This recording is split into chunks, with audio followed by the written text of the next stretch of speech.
کچھ کام سننے میں تو آسان مگر حقیقت میں کرنے میں بہت مشکل ہوتے ہیں۔ کسی کو مکمل طور پر دل سے معاف کرنا بھی بظاہر آسان مگر حقیقت میں مشکل کام ہے۔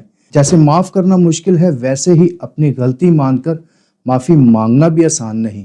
لیکن اگرچہ یہ دونوں کام مشکل تو ہیں مگر ان کو کرنا بھی بہت ضروری ہے، ورنہ زندگی میں آگے بڑھنا بہت ہی مشکل ہو جائے گا، بلکہ زندگی گزارنا ہی دشوار ہو جائے گا۔ خدا بھی ہمارے قصور معاف کرتا ہے۔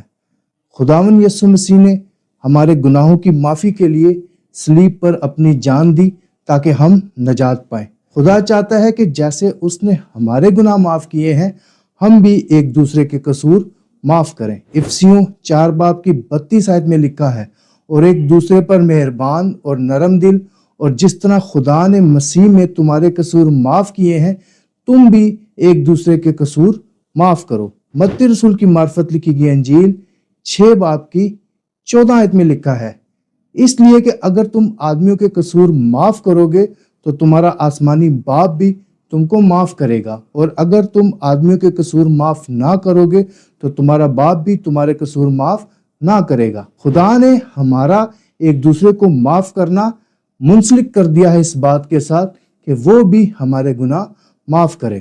متی 7 باب کی 2 آیت میں لکھا ہے، جس پیمانہ سے تم ناپتے ہو اسی سے تمہارے واسطے ناپا جائے گا۔ بائبل مقدس میں معاف نہ کرنے والے نوکر کی تمثیل بیان کی گئی ہے تاکہ انسان ایک دوسرے کو معاف کرنے کی اہمیت کو سمجھے۔ پطرس رسول نے جب اپنے بھائی کو معاف کرنے کے بارے میں خداوند یسوع مسیح سے سوال کیا تو خداوند یسوع مسیح نے یہ تمثیل بیان کی۔ تمثیل کا خلاصہ یہ ہے کہ ایک مالک نے ایک نوکر کو 10,000 توڑے معاف کر دیے، مگر اس نوکر نے اپنے ایک ہم خدمت کو 100 دینار معاف نہ کیے۔ آئیے آج اپنے کردار اور عمل پر غور کریں کہ ہم کس طرح چل رہے ہیں۔ شاید آج اپنے کردار اور عمل میں تبدیلی لانے کا وقت ہے۔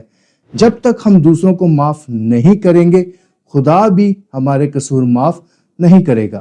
اگر آپ کو اس کلام کے وسیلہ سے برکت ملی ہے تو دوسروں کے ساتھ بھی شیئر کریں۔